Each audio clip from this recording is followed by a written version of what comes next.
सामुएल ताहांकु याजक भावरे अभिषेक कर नथिले किंतु राजा भावरे अभिषेक करथिले। किंतु साउल मूर्खतार कार्य कले, जहा से करिबा आवश्यकता नथिला ताहा से कले। एहा ही साउलंक राजत्वर विफलतार कारण थिला। ईश्वर ताहांक हस्तरु राज्यभार टाणी नेले। ईश्वर आमको जो समस्त कार्यभार देइछन्ते आमे कोन सेथिरे विश्वस्त अछु कि? मुगति प्रदीप सेही निराशारे आशा देई ए घोर दुर्दिन काले बंधुर पथ धारे दिए से जे शांति शिखा दिए से जे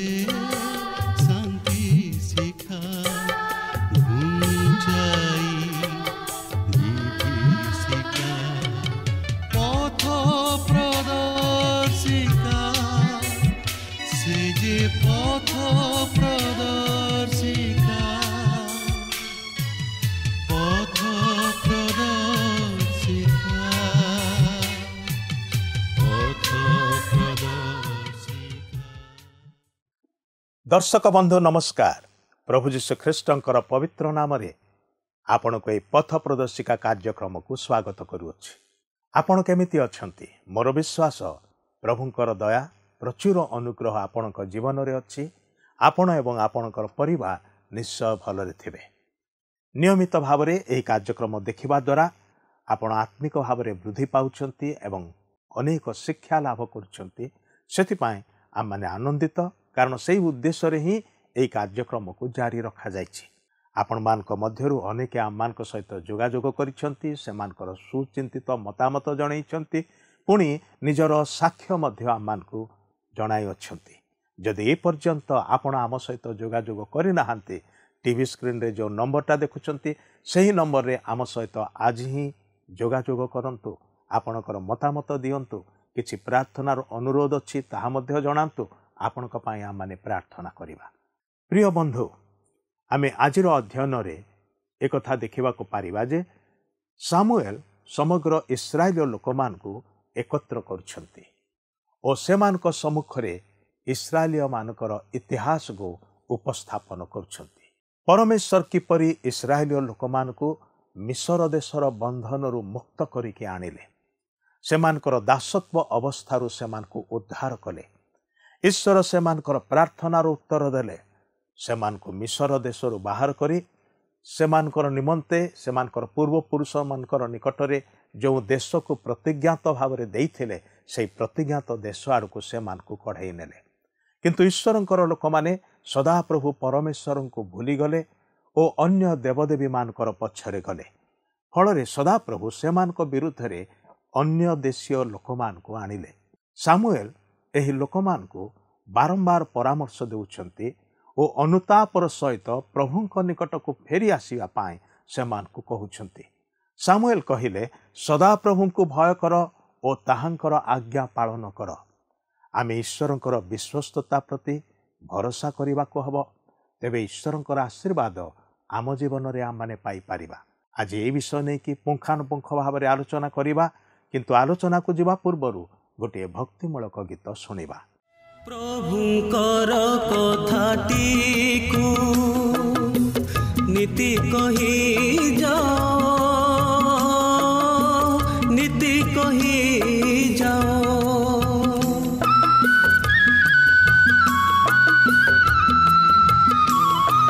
प्रभुंकर कथाटी को नीति कही जाओ,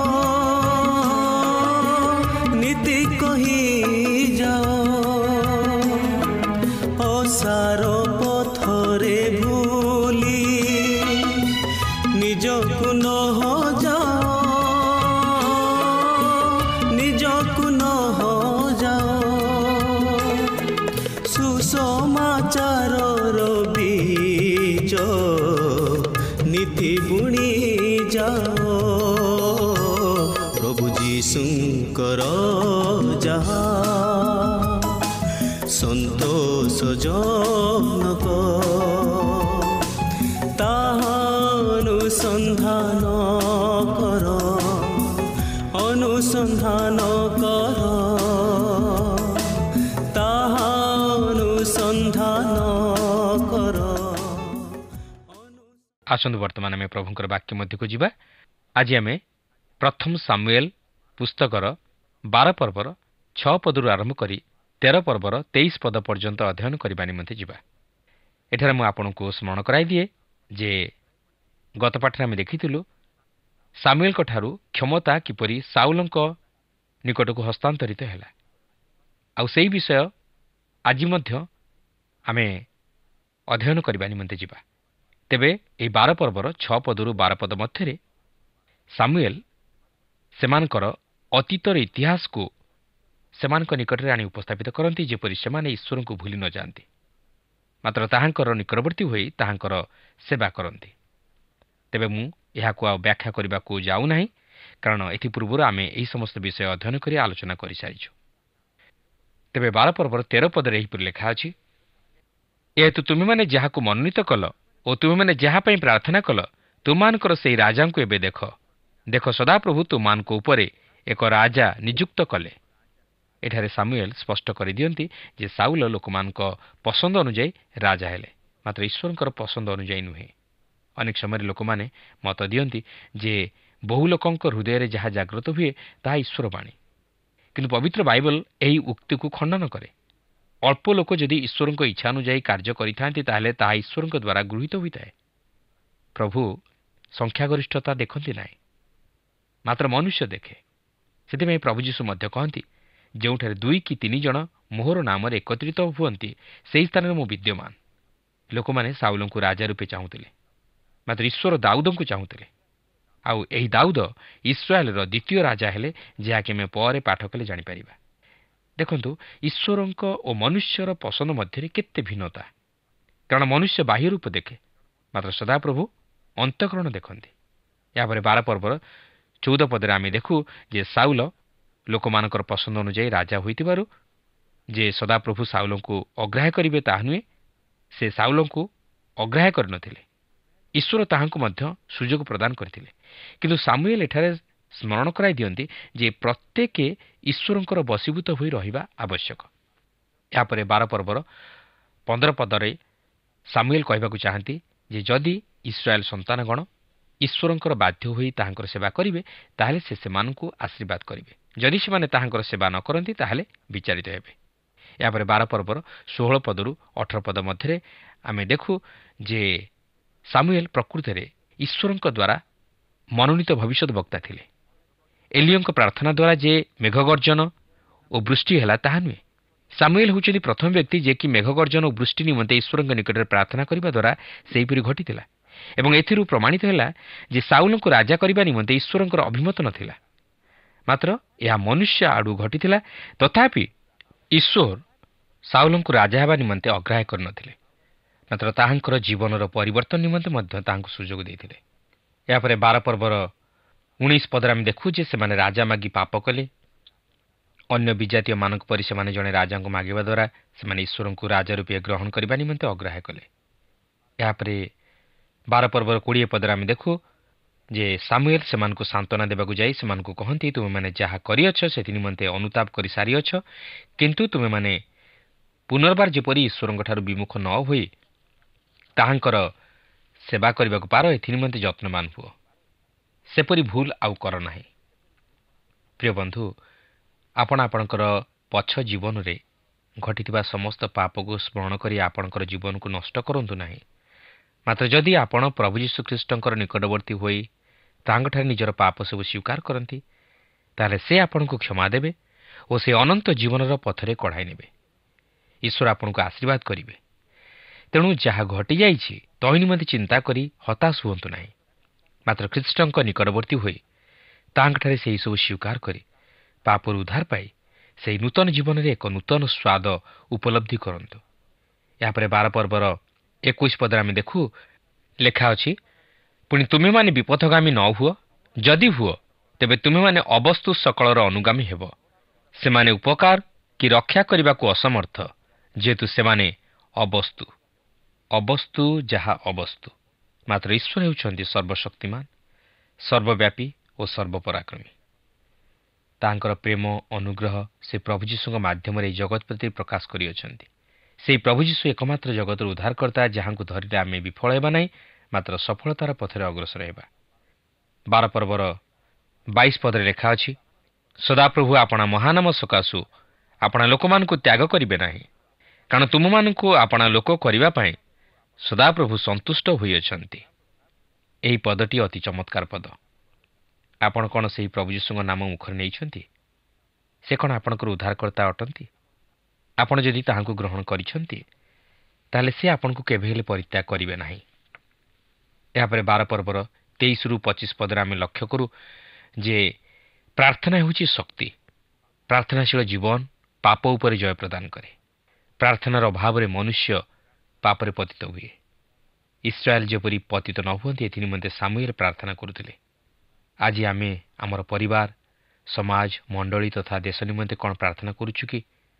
କିନ୍ତୁ ଏହା ଆମ ପ୍ରତ୍ୟେକଙ୍କର ଦାୟିତ୍ୱ। ଯଦି ଆମେ ତାହା ନ କରୁ, ତାହେଲେ ଆମେ ପାପ କରୁ। ପ୍ରିୟ ବନ୍ଧୁ, ଆମେ ଅନ୍ୟମାନଙ୍କୁ ସତର୍କ କରାଇବା ସଙ୍ଗେ ସଙ୍ଗେ ନିଜେ ମଧ୍ୟ ସେମାନଙ୍କ ନିମନ୍ତେ ପ୍ରାର୍ଥନା କରିବା ଉଚିତ।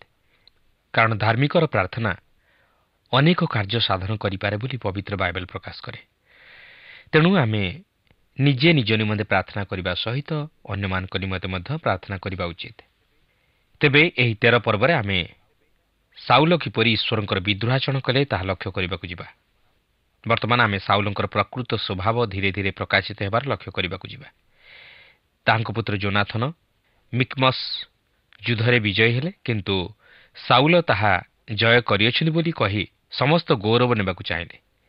ଏହିପରି ଭାବେ ସେ ମଧ୍ୟ ଯାଜକଙ୍କର କାର୍ଯ୍ୟାଳୟ ମଧ୍ୟରେ ଅବାଧରେ ପ୍ରବେଶ କଲେ, ଯଦ୍ୱାରା ସାମୁଏଲ ସାଉଲଙ୍କୁ ଅନୁଯୋଗ କଲେ ଓ ତାହାଙ୍କୁ ଅଗ୍ରାହ୍ୟ କଲେ। ଏହି 13 ପର୍ବରେ ଆମେ ସାଉଲଙ୍କର ପ୍ରକୃତ ରୂପ ଦେଖିବାକୁ ପାରୁ। ବାହ୍ୟ ଦୃଷ୍ଟିକୋଣରୁ ସେ ରାଜା ହେବା ନିମନ୍ତେ ମନୋନୀତ ହୋଇଥିଲେ, ମାତ୍ର ତାହାଙ୍କର ଆଭ୍ୟନ୍ତରୀଣ ଜୀବନ ପ୍ରତି ଯଦି ଆମେ ଦୃଷ୍ଟି ଦେବା, ତାହେଲେ ସେ ରାଜା ହେବା ନିମନ୍ତେ ଯୋଗ୍ୟ ନଥିଲେ। 13 ପର୍ବର ପ୍ରଥମ 4 ପଦରେ ଲେଖା ଅଛି, ସାଉଲ 30 ବର୍ଷ ବୟସରେ ରାଜା ହେଲେ ଓ ସେ ଇସ୍ରାଏଲ ଉପରେ 30 ଉପରେ 2 ବର୍ଷ ରାଜତ୍ୱ କଲେ। ପୁଣି ସାଉଲ ଆପଣା ପାଇଁ ଇସ୍ରାଏଲ ମଧ୍ୟରୁ 3000 ଲୋକ ମନୋନୀତ କଲେ। ଏମାନଙ୍କର 2000 ମିକ୍ମସରେ ଓ ବୈଥେଲ ପର୍ବତରେ ସାଉଲଙ୍କ ସଙ୍ଗରେ ରହିଲେ, ଆଉ 1000 ବିନ୍ୟାମିନ ପ୍ରଦେଶସ୍ଥ ଗିବିଆରେ ଜୋନାଥନ ସଙ୍ଗରେ ରହିଲେ। ପୁଣି ଅବଶିଷ୍ଟ ଲୋକମାନଙ୍କର ପ୍ରତ୍ୟେକକୁ ସେ ଆପଣା ଆପଣା ତମ୍ବୁକୁ ବିଦାୟ କଲେ। ଆଉ ଜୋନାଥନ ଗେବାସ୍ଥିତ ପଲିଷ୍ଟିୟମାନଙ୍କ ପ୍ରହରୀ ସୈନ୍ୟ ଦଳକୁ ସଂହାର କରନ୍ତେ ପଲିଷ୍ଟିୟମାନେ ତାହା ଶୁଣିଲେ। ସେତେବେଳେ ସାଉଲ ଦେଶର ସର୍ବତ୍ର ତୁରୀ ବଜାଇ କହିଲେ, ଏବ୍ରିୟ ଲୋକମାନେ ଶୁଣନ୍ତୁ, ତହୁଁ ସାଉଲ ଯେ ପଲିଷ୍ଟିୟମାନଙ୍କ ପ୍ରହରୀ ସୈନ୍ୟ ଦଳକୁ ସଂହାର କରିଅଛନ୍ତି ଓ ମଧ୍ୟ ଇସ୍ରାଏଲ ଯେ ପଲିଷ୍ଟିୟମାନଙ୍କ ନିକଟରେ ଦୁର୍ଗନ୍ଧ ସ୍ୱରୂପ ହୋଇଅଛନ୍ତି, ଏହା ସମୁଦାୟ ଇସ୍ରାଏଲ ଶୁଣିଲେ। ଏଣୁ ଲୋକମାନେ ସାଉଲଙ୍କ ପାଖରେ ଗିଲଗଲରେ ଏକତ୍ର ହେଲେ। ସାଉଲଙ୍କର ପ୍ରକୃତ ରୂପ ଏଠାରେ ଆମେ ଲକ୍ଷ୍ୟ କରୁଅଛୁ। ଏହା ବର୍ତ୍ତମାନ ଆରମ୍ଭ ହେବାକୁ ଯାଉଅଛି। ଆମେ ଦେଖୁ ଯେ ଜୋନାଥନ ପଲିଷ୍ଟିୟମାନଙ୍କ ପ୍ରହରୀ ସୈନ୍ୟ ଦଳକୁ ସଂହାର କଲେ, କିନ୍ତୁ ବାହାଦୁରୀ କିଏ ନେଲା? ସାଉଲ। ଜୋନାଥନ ଯିଏ ଜଣେ ସୁଦକ୍ଷ ସେନାନାୟକ ଥିଲେ, ତାହା ଏଥିରୁ ଜଣାଯାଏ। କେବଳ ସେତିକି ନୁହେଁ, ପରେ ମଧ୍ୟ ଆମେ ଦେଖିବାକୁ ପାରିବା ଯେ ଜୋନାଥନ ଏକ ଚତୁରତାର ସହିତ କୌଶଳ ପ୍ରୟୋଗ କରି ଆଉ ଏକ ଯୁଦ୍ଧରେ ମଧ୍ୟ ଜୟୀ ହୋଇଥିଲେ। କିନ୍ତୁ ଏହି ମିକ୍ମସ୍ ଯୁଦ୍ଧରେ ଜୋନାଥନ ପ୍ରକୃତରେ ଯୁଦ୍ଧ କରିଥିଲେ, କିନ୍ତୁ ସାଉଲ ତୁରୀ ବଜାଇଥିଲେ। ସାଉଲ ତହିଁର ବାହାଦୁରୀ ନେଇଥିଲେ। ସେ ନିଜର ପୁତ୍ର ଜୋନାଥନକୁ ତହିଁର ବାହାଦୁରୀ ନେବାକୁ ସୁଯୋଗ ଦେଇନଥିଲେ। ସେ ସମସ୍ତ ଇସ୍ରାଏଲୀୟମାନଙ୍କୁ ଏକତ୍ର କରି ଏକ ଭୁଲ ବିବରଣୀ ପ୍ରଦାନ କରିଥିଲେ। କିନ୍ତୁ ସୈନ୍ୟମାନେ ଜାଣିଥିଲେ ଯେ ସାଉଲଙ୍କର ବିବରଣୀ ସତ୍ୟ ନୁହେଁ, ତେଣୁ ସେମାନେ ଜୋନାଥନର ଅନୁଗାମୀ ହେଲେ। ଲୋକମାନେ ଜାଣିବାକୁ ପାରିଲେ ଯେ ସାଉଲଙ୍କ ସୈନ୍ୟଦଳ ମଧ୍ୟରେ କିଛି ଦୁର୍ବଳତା ରହିଅଛି, ଆଉ ତାହା ହେଉଛି ସାଉଲଙ୍କର ଗର୍ବ। କ'ଣ ସାଉଲ ଜଣେ ନମ୍ର ବ୍ୟକ୍ତି ଥିଲେ? ନୁହେଁ, ସେ କେବଳ ତହିଁର ଛଳନା କରୁଥିଲେ। 13 ପର୍ବର 5 ଓ 6 ପଦରେ ଆମେ ଦେଖୁ ଯେ ପ୍ରକୃତିରେ ପଲିଷ୍ଟିୟମାନେ ପୁନର୍ବାର ଯୁଦ୍ଧ କରିବାକୁ ଏକତ୍ର ହେଲେ ଓ ସେମାନେ ସଦଳ ବଳେ ଇସ୍ରାଏଲୀୟମାନଙ୍କ ସହିତ ଯୁଦ୍ଧ କରିବାକୁ ଆଗେଇ ଆସିଲେ। ଏହାପରେ 13 ପର୍ବର 7 ପଦରୁ 9 ପଦରେ ଆମେ ଦେଖୁ ଯେ ସାଉଲଙ୍କ ବିଷୟ ନେଇ ଆମେ ଆଉ ଏକ ଘଟଣା ଲକ୍ଷ୍ୟ କରିବାକୁ ପାରୁ। ସେ ଭାବିଲେ ଯେ ଯେହେତୁ ସେ ଜଣେ ରାଜା, ତେଣୁ ସେ ମଧ୍ୟ ହୋମବଳି ଉତ୍ସର୍ଗ କରିପାରିବେ। ତେଣୁକରି ସେ ହୋମବଳି ଉତ୍ସର୍ଗ କଲେ। ପରେ ମଧ୍ୟ ଆମେ ଦେଖିବାକୁ ପାରିବା ଯେ ଉସିୟ ରାଜା ମଧ୍ୟ ସେହିପରି ଯାଜକୀୟ କାର୍ଯ୍ୟ ସମ୍ପାଦନ କରିବାରୁ ସେ ଈଶ୍ୱରଙ୍କ ଦ୍ୱାରା ଭୟଙ୍କର ଭାବେ ବିଚାରିତ ହେଲେ, ଯାହାକି ଦ୍ୱିତୀୟ ବଂଶାବଳୀ 26 ପର୍ବରେ ଉଲ୍ଲେଖ ହୋଇଅଛି। ବାସ୍ତବରେ ଈଶ୍ୱର ଯେଉଁ ବିଷୟ କେବଳ ଯାଜକମାନଙ୍କ ବିନା ଅନ୍ୟ କାହାରିକୁ ସମ୍ପାଦନ କରିବା ନିମନ୍ତେ ଅନୁମତି ଦେଇନଥିଲେ, ସାଉଲ ସେହି କାର୍ଯ୍ୟ ସମ୍ପାଦନ କରିବା ଦ୍ୱାରା ଈଶ୍ୱରଙ୍କର ବିରୁଦ୍ଧାଚରଣ କାର୍ଯ୍ୟ କଲେ। କାରଣ ହୋମବଳି ଉତ୍ସର୍ଗ କରିବା କେବଳ ଯାଜକଙ୍କର କାର୍ଯ୍ୟ ଥିଲା। ତେବେ ଦେଖନ୍ତୁ ସାଉଲ ଏପରି କରିବା ଦ୍ୱାରା ଫଳ କ'ଣ ହେଲା। 13 ପର୍ବର 10 ଓ 11 ପଦରେ ଏହିପରି ଲେଖା ଅଛି, ପୁଣି ସେ ହୋମବଳି ଉତ୍ସର୍ଗ କରିବାର ସମାପ୍ତ କରିବା ମାତ୍ର ଦେଖ ସାମୁଏଲ ଉପସ୍ଥିତ ହେଲେ। ତହିଁରେ ସାଉଲ ତାଙ୍କୁ ମଙ୍ଗଳବାଦ କରିବା ପାଇଁ ଭେଟିବାକୁ ଗଲେ। ଏଥିରେ ସାମୁଏଲ କହିଲେ, ତୁମେ କ'ଣ କଲ? ସାଉଲ ଉତ୍ତର କଲେ, ମୁଁ ଦେଖିଲି ଯେ ଲୋକମାନେ ମୋ ନିକଟରୁ ଛିନ୍ନ ଭିନ୍ନ ହେଉଅଛନ୍ତି। ପୁଣି ନିରୂପିତ ଦିବସ ମଧ୍ୟରେ ତୁମ୍ଭେ ଆସିଲ ନାହିଁ। ମଧ୍ୟ ପଲେଷ୍ଟିୟମାନେ ମିକ୍ମସରେ ଏକତ୍ର ହୋଇଅଛନ୍ତି। ଦେଖନ୍ତୁ ସାଉଲଙ୍କର ସାମୁଏଲଙ୍କ ପ୍ରତି ପ୍ରତ୍ୟୁତ୍ତର କ'ଣ ଆପଣ ଭାବୁଛନ୍ତି? ସାଉଲଙ୍କର କ'ଣ ଏହିପରି ଉତ୍ତର ଦେବା ଠିକ୍ ଥିଲା? ସାଉଲ ଏଠାରେ ନିଜର ଭୁଲକୁ ସ୍ୱୀକାର କରିବାକୁ ଚାହୁଁନାହାନ୍ତି, ମାତ୍ର ଅପରପକ୍ଷରେ ସାମୁଏଲ ଓ ଅନ୍ୟମାନଙ୍କୁ ଦୋଷ ଦେଉଛନ୍ତି। ଦେଖନ୍ତୁ ସାଉଲ ଯାହା କରିବାର ଉଚିତ ରହିଥିଲା ତାହା ସେ ନିଜର ଅଧୈର୍ଯ୍ୟତା ହେତୁ ଓ ନିଜର ସ୍ୱାର୍ଥକୁ ଦୃଷ୍ଟି ଆଗରେ ରଖି କରିଥିଲେ। କିନ୍ତୁ ସେ ସାମୁଏଲଙ୍କ ଆଗମନ ପର୍ଯ୍ୟନ୍ତ ଅପେକ୍ଷା କରିପାରିଲେ ନାହିଁ। ତେବେ ସାମୁଏଲଙ୍କ ନିମନ୍ତେ ସେ କାହିଁକି ଅପେକ୍ଷା କରି ରହିପାରିଲେ ନାହିଁ ତାହାର ମଧ୍ୟ 3ଟି କାରଣ ଦର୍ଶାନ୍ତି। ପ୍ରଥମତଃ ସେ କହନ୍ତି ଲୋକମାନେ ଛିନ୍ନ ଭିନ୍ନ ହୋଇଗଲେ। ଦ୍ୱିତୀୟରେ ସେ କହନ୍ତି ପଲେଷ୍ଟିୟମାନେ ତାହାଙ୍କ ବିରୁଦ୍ଧରେ ଉଠି ଆସୁଥିଲେ। ଓ ତୃତୀୟରେ ସାମୁଏଲ ପହଞ୍ଚିବାରେ ବିଳମ୍ବ କଲେ। କିନ୍ତୁ ସାଉଲ ଯେଉଁପରି ଭାବୁଥିଲେ ଘଟଣା ସେପରି ନଥିଲା। ସେ ମନକୁ ମନ ସେହିପରି ଭାବି କାର୍ଯ୍ୟ କଲେ ଓ ଏଥି ନିମନ୍ତେ ଅନ୍ୟମାନଙ୍କୁ ଦୋଷ ଦେଲେ। କିନ୍ତୁ ସାଉଲଙ୍କର ଏପରି କାର୍ଯ୍ୟ ଈଶ୍ୱରଙ୍କ ଦୃଷ୍ଟିରେ ଗ୍ରହଣଯୋଗ୍ୟ ନଥିଲା। ସେ ନିଜର ମନ ମୁତାବକ ଏହିସବୁ କଲେ। 13 ପର୍ବର 12 ପଦରେ ଲେଖା ଅଛି, ଏଥିପାଇଁ ମୁଁ କହିଲି ପଲେଷ୍ଟିୟମାନେ ଏହି କ୍ଷଣି ମୋ ବିରୁଦ୍ଧରେ ଗିଲଗଲକୁ ଓହ୍ଲାଇ ଆସିବେ। ମାତ୍ର ମୁଁ ସଦାପ୍ରଭୁଙ୍କର ଅନୁଗ୍ରହ ମାଗି ନାହିଁ। ଏ ନିମନ୍ତେ ମୁଁ ସାହସ ବାନ୍ଧି ହୋମବଳି ଉତ୍ସର୍ଗ କଲି। ସାଉଲ ଜାଣିଥିଲେ ତାହା କରିବାଟା ଭୁଲ, ମାତ୍ର ସେ ନିଜେ ସାହସ କରି ସେହିପରି କଲେ। ସେଠାରେ ମିଛ କହୁଅଛନ୍ତି। ସେ ନିଜର ଦୋଷକୁ ଘୋଡ଼ାଇବା ପାଇଁ ମିଛ କହୁଛନ୍ତି। ଏହା ହିଁ ଥିଲା ସାଉଲଙ୍କର ପ୍ରକୃତ ରୂପ। ପ୍ରିୟ ବନ୍ଧୁ, ଅନେକ ସମୟରେ ଆମେ ଗୋଟିଏ ଭୁଲ କରି ସେହି ଭୁଲଟିକୁ ଘୋଡ଼ାଇବା ନିମନ୍ତେ ଅନେକ ଗୁଡ଼ିଏ ମିଛ କହି ପାପ କରି ବସୁ। କିନ୍ତୁ ପ୍ରଭୁ ତାହା ଜାଣନ୍ତି। ଯେହେତୁ ସେ ଆମର ଅନ୍ତଃକରଣର କଳ୍ପନା ଜାଣନ୍ତି, ଆମେ ପ୍ରଭୁଙ୍କଠାରୁ କିଛି ଲୁଚାଇ ପାରିବା ନାହିଁ। ଦେଖନ୍ତୁ ସାଉଲ ନିଜର ଦୋଷକୁ ଘୋଡ଼ାଇବା ପାଇଁ କେତେଗୁଡ଼ିଏ ମିଛ ବାହାନା ଦେଖାଉଛନ୍ତି। କିନ୍ତୁ ତାହା କ'ଣ ସମ୍ଭବ? ଯାହା ସତ୍ୟ ତାହା କେବେ ଲୁଚି ରହିପାରେ ନା। ଏହା କୌଣସି ମତେ ପ୍ରକାଶ ପାଇଥାଏ। ଦେଖନ୍ତୁ ସାମୁଏଲ ସାଉଲକୁ କ'ଣ କହୁଛନ୍ତି। 13 ପର୍ବର 13 ଓ 14 ପଦରେ ଏହିପରି ଲେଖା ଅଛି, ତହିଁରେ ସାମୁଏଲ ସାଉଲଙ୍କୁ କହିଲେ, ତୁମେ ମୂର୍ଖର କର୍ମ କରିଅଛ। ସଦାପ୍ରଭୁ ତୁମ ପରମେଶ୍ୱର ତୁମକୁ ଯେଉଁ ଆଜ୍ଞା ଦେଇଥିଲେ ତାହା ତୁମେ ପାଳନ କଲ ନାହିଁ। କରିଥିଲେ ସଦାପ୍ରଭୁ ଇସ୍ରାଏଲ ଉପରେ ତୁମ୍ଭର ରାଜତ୍ୱ ଏବେ ଅନନ୍ତକାଳ ସ୍ଥାୟୀ କରିଥାନ୍ତେ। ମାତ୍ର ଏବେ ତୁମ୍ଭର ରାଜତ୍ୱ ସ୍ଥିର ହେବ ନାହିଁ। ସଦାପ୍ରଭୁ ନିଜ ମନର ମତ ଏକ ଜଣ ଆପଣା ପାଇଁ ଅନ୍ୱେଷଣ କରିଅଛନ୍ତି। ସଦାପ୍ରଭୁ ଆପଣା ଲୋକମାନଙ୍କ ଉପରେ ତାହାକୁ ଅଗ୍ରଣୀ ନିରୂପଣ କରିଅଛନ୍ତି। କାରଣ ସଦାପ୍ରଭୁ ତୁମ୍ଭକୁ ଯାହା ଆଜ୍ଞା କରିଥିଲେ ତୁମ୍ଭେ ତାହା ପାଳନ କଲ ନାହିଁ। ଦେଖନ୍ତୁ ସାଉଲଙ୍କୁ ଆଗରୁ କୁହାଯାଇଥିଲା ଯେ ଯଦି ସେ ଈଶ୍ୱରଙ୍କର ବାଧ୍ୟ ହୁଅନ୍ତି ତାହେଲେ ସେ ଆଶୀର୍ବାଦ ପ୍ରାପ୍ତ ହେବେ। ଯଦି ଅବାଧ୍ୟ ହୁଅନ୍ତି ତାହେଲେ ଈଶ୍ୱରଙ୍କ ବିଚାରର ସମ୍ମୁଖୀନ ହେବେ। ଆଉ ସେହି ବିଚାର ଏହି ଯେ ତାହାଙ୍କର ରାଜ୍ୟ ସ୍ଥିର ହେବ ନାହିଁ। ଯଦି ସେ ଈଶ୍ୱରଙ୍କର ଆଜ୍ଞାବହ ହୁଅନ୍ତି ତାହେଲେ ତାହାଙ୍କ ରାଜ୍ୟ ଅନନ୍ତକାଳ ସ୍ଥାୟୀ ହେବ। ଦେଖନ୍ତୁ ବାଧ୍ୟତାର ଫଳ। କିନ୍ତୁ ମନୁଷ୍ୟ ସଦାସର୍ବଦା ନିଜ ଇଚ୍ଛାରେ କାର୍ଯ୍ୟ କରିବାକୁ ଚାହେଁ। ସେ ନିଜେ ସ୍ୱାଧୀନ ଭାବରେ ସବୁକିଛି କରିବାକୁ ଚାହେଁ। ସେ କାହାର ଅଧୀନରେ ରହିବାକୁ ଚାହେଁ ନା। ସାଉଲ ଜଣେ ରାଜା ହିସାବରେ ଯଥେଷ୍ଟ ସ୍ୱାଧୀନତା ପାଇଥିଲେ, ମାତ୍ର ସେ ଭୁଲିଗଲେ ଯେ ସେ ଜଣଙ୍କର ଅଧୀନରେ ଅଛନ୍ତି। ସେ ସେହି ସ୍ୱାଧୀନତାର ଅପଚୟ କଲେ, ସେହି କ୍ଷମତାର ଅପଚୟ କଲେ, ସେହି ଆଇନର ବିରୁଦ୍ଧରେ କଲେ। ଫଳତଃ ସେ ନିଜ ଜୀବନରୁ ସବୁକିଛି ହରାଇ ବସିଲେ। ଜଣେ ଶାସକର ଜୀବନ ଯଦି ଈଶ୍ୱର ବିହୀନ ହୁଏ ଓ ଈଶ୍ୱରଙ୍କ ଅଧୀନତା ସ୍ୱୀକାର ନ କରେ ତାହେଲେ ସେ ଶାସକ ନୁହେଁ, ମାତ୍ର ଶୋଷକ। ଶାସକର କାର୍ଯ୍ୟ ନୁହେଁ କେବଳ ଆଇନ ପ୍ରଣୟନ କରିବା, ମାତ୍ର ଆଇନକୁ କାର୍ଯ୍ୟକାରୀ କରିବା। ଯେଉଁ ଶାସକ ଈଶ୍ୱରଙ୍କ ଦ୍ୱାରା ଶାସିତ ନୁହେଁ ସେ କେବେ ହେଲେ ଜଣେ ଉତ୍ତମ ଶାସକ ହୋଇ ନପାରେ। ଆଜି ମଧ୍ୟ ସେହିପରି ଏକ ଶାସକର ଅଭାବ ରହିଅଛି। କିନ୍ତୁ ଏହି ଅଭାବ ସେ ପର୍ଯ୍ୟନ୍ତ ପୂରଣ ହୋଇପାରିବ ନାହିଁ ଯେପର୍ଯ୍ୟନ୍ତ ପ୍ରଭୁ ଯୀଶୁ ଖ୍ରୀଷ୍ଟ ଏହି ଜଗତକୁ ଆଗମନ କରି ତାହାଙ୍କ ରାଜ୍ୟ ପ୍ରତିଷ୍ଠା କରିନାହାନ୍ତି। କାରଣ ସେ ରାଜାମାନଙ୍କର ରାଜା ଓ ପ୍ରଭୁମାନଙ୍କର ପ୍ରଭୁ ହୋଇ ଏହି ଜଗତକୁ ଆଗମନ କରୁଅଛନ୍ତି, ଏହି ଜଗତରେ ତାହାଙ୍କର ଶାନ୍ତି ରାଜ୍ୟ ପ୍ରତିଷ୍ଠା କରିବା ପାଇଁ। ସାଉଲ ଈଶ୍ୱରଙ୍କର ଅବାଧ୍ୟ ହେଲେ, ତେଣୁକରି ଈଶ୍ୱର ଆଉ ଜଣେ ବ୍ୟକ୍ତିଙ୍କୁ ରାଜା କରିବା ପାଇଁ ସ୍ଥିର କରିଅଛନ୍ତି। ସେ ପରେ ତାହାଙ୍କୁ ଲୋକଲୋଚନକୁ ଆଣିବାକୁ ଯାଉଅଛନ୍ତି। ଏପରିକି ସାମୁଏଲ ମଧ୍ୟ ଜାଣନ୍ତି ନାହିଁ ଯେ କିଏ ସେହି ବ୍ୟକ୍ତି। ଏହାପରେ 13 ପର୍ବର 15-18 ପଦ ମଧ୍ୟରେ ଆମେ ଦେଖୁ ଯେ ସାମୁଏଲ ଉଠି ଗିବିଆକୁ ଚାଲିଗଲେ। ମାତ୍ର ଏହାପରେ ସାଉଲ ଏକ ଭୟଙ୍କର ଯୁଦ୍ଧର ସମ୍ମୁଖୀନ ହେବାକୁ ଯାଉଅଛନ୍ତି। ପଲେଷ୍ଟିୟ ସୈନ୍ୟଶ୍ରେଣୀ ଇସ୍ରାଏଲ ବିରୁଦ୍ଧରେ ଯୁଦ୍ଧ ସଜାଇଲେଣି। ସେମାନେ ଅସ୍ତ୍ରଶସ୍ତ୍ର ସହିତ ସଜ୍ଜିତ ହୋଇ ଯୁଦ୍ଧ କରିବା ନିମନ୍ତେ ପ୍ରସ୍ତୁତ। ମାତ୍ର ଇସ୍ରାଏଲର ସୈନ୍ୟଶ୍ରେଣୀ ନିରସ୍ତ୍ର, ସେମାନଙ୍କ ହାତରେ କୌଣସି ଅସ୍ତ୍ରଶସ୍ତ୍ର ନାହିଁ। ତାଛଡ଼ା ସାଉଲଙ୍କ ନିକଟରେ ମାତ୍ର 600 ଲୋକ ଅଛନ୍ତି। କେବଳ ମାତ୍ର ସାଉଲ ଓ ତାହାଙ୍କ ପୁତ୍ର ଯୋନାଥନ ହସ୍ତରେ ଖଡ଼୍ଗ ଓ ବର୍ଚ୍ଛା ଥିଲା। ଭାବି ଦେଖନ୍ତୁ, ସାଉଲ ବର୍ତ୍ତମାନ ଭୟଙ୍କର ବିପଦର ସମ୍ମୁଖୀନ ହେବାକୁ ଯାଉଅଛନ୍ତି। ସେ ଯାହା ଚାହୁଁନଥିଲେ ତାହା ବର୍ତ୍ତମାନ ତାହାଙ୍କ ଜୀବନରେ ଘଟିବାକୁ ଯାଉଅଛି। ପଲେଷ୍ଟିୟମାନଙ୍କର ଏହା ଥିଲା ସମର କୌଶଳ, ଯେପରି ସେ ଇସ୍ରାଏଲ ସନ୍ତାନଗଣକୁ ନିରସ୍ତ୍ର କରି ସେମାନଙ୍କ ଉପରେ ବିଜୟୀ ହେବେ। 13 ପର୍ବର 19-21 ପଦରେ ଆମେ ଦେଖୁ ଯେ ପଲେଷ୍ଟିୟମାନେ ଇସ୍ରାଏଲୀୟମାନଙ୍କୁ ନିରସ୍ତ୍ର କରିଥିଲେ, କାରଣ ସେହି ସମୟରେ ଇସ୍ରାଏଲ ଦେଶରେ କମାର ମିଳୁନଥିଲେ। ତେଣୁକରି ଇସ୍ରାଏଲୀୟମାନଙ୍କୁ ସେମାନଙ୍କର ଚାଷବାସ ଉପକରଣ ବ୍ୟବହାର କରିବା ନିମନ୍ତେ କେବଳ ଅନୁମତି ମିଳିଥିଲା, କିନ୍ତୁ ସେହି ସମସ୍ତ ଉପକରଣକୁ ଧାର କରିବା ପାଇଁ ମଧ୍ୟ ସେମାନଙ୍କୁ ପଲେଷ୍ଟିୟମାନଙ୍କ ନିକଟକୁ ଯିବାକୁ ହେଉଥିଲା। ତେଣୁକରି ଏହିପରି ଭାବେ ପଲେଷ୍ଟିୟମାନେ ଇସ୍ରାଏଲୀୟମାନଙ୍କର ଯୁଦ୍ଧାସ୍ତ୍ରର ହିସାବ ମଧ୍ୟ ରଖୁଥିଲେ। ସେମାନଙ୍କ ପାଖରେ ଅସ୍ତ୍ରଶସ୍ତ୍ର ନାହିଁ ବୋଲି ମଧ୍ୟ ସେମାନେ ଜାଣିଥିଲେ। ତେଣୁକରି ସେମାନେ ଇସ୍ରାଏଲ ବିରୁଦ୍ଧରେ ଯୁଦ୍ଧ କରିବା ନିମନ୍ତେ ଅତି ସାହସର ସହିତ ଉଠି ଆସିଥିଲେ।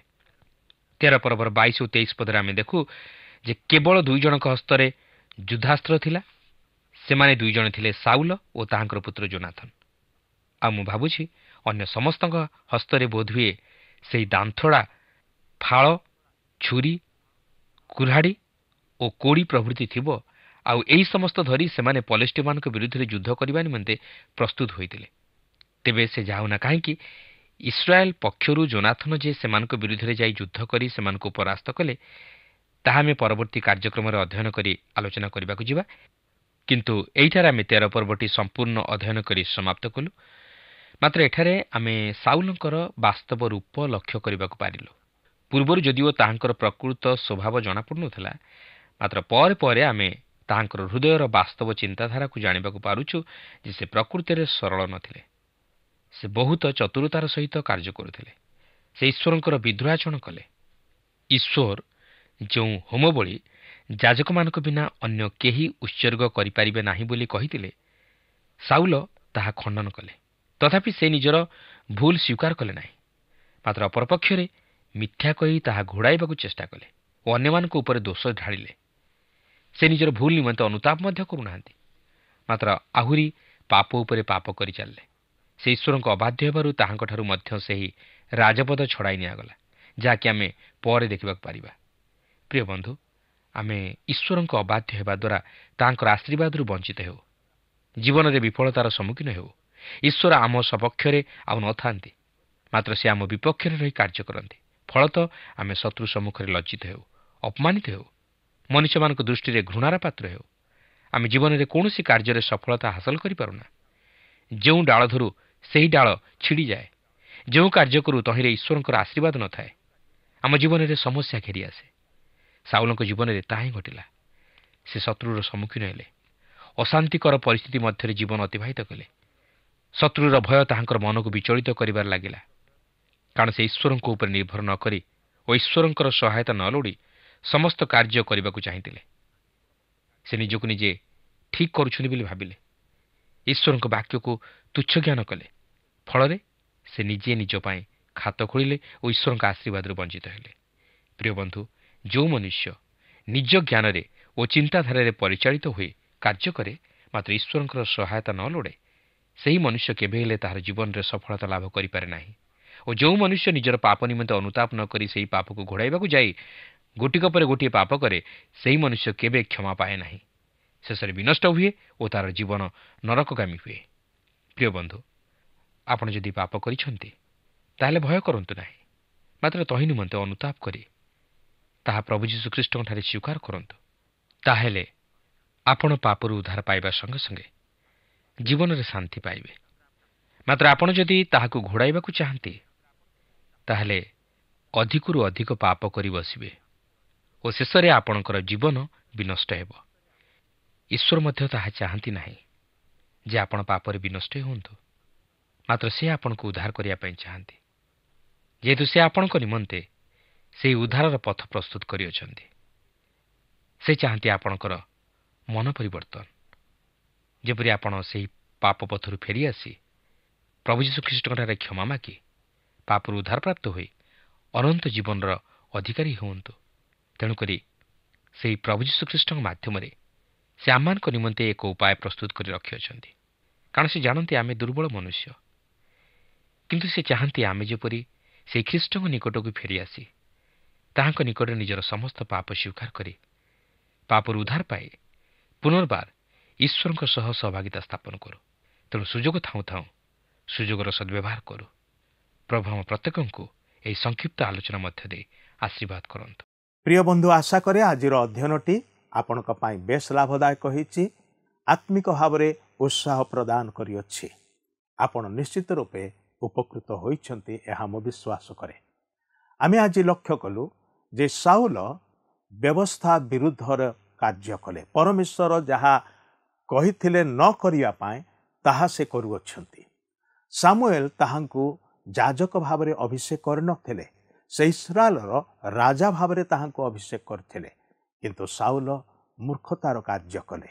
ଯାହା ତାହାଙ୍କର ଦାୟିତ୍ୱ ନଥିଲା, ଅନ୍ୟର ଦାୟିତ୍ୱ ଥିଲା, ସେହି ଦାୟିତ୍ୱ ଉପରେ ହସ୍ତକ୍ଷେପ ସେ କରୁଛନ୍ତି।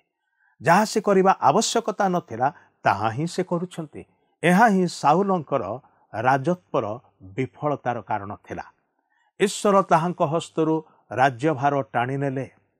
ଈଶ୍ୱର ଆମକୁ ଯେଉଁ ସମସ୍ତ କାର୍ଯ୍ୟଭାର ଦେଇଛନ୍ତି, ଆମେ କ'ଣ ସେଥିରେ ବିଶ୍ୱସ୍ତ ଭାବରେ କରୁଛୁ କି? ଆମକୁ ଦିଆଯାଇଥିବା କାର୍ଯ୍ୟ ପ୍ରତି ଆମେ କ'ଣ ମନୋଯୋଗୀ ଅଟୁ କି? ତେବେ ଯାଇକି ଈଶ୍ୱରଙ୍କର ଆଶୀର୍ବାଦ ଆମ ଜୀବନରେ ପାଇପାରିବା। ପ୍ରିୟ ବନ୍ଧୁ, ଆଜି ଆମମାନଙ୍କର ଆଲୋଚନାର ସମୟ ଏଠି ସରିଆସୁଛି।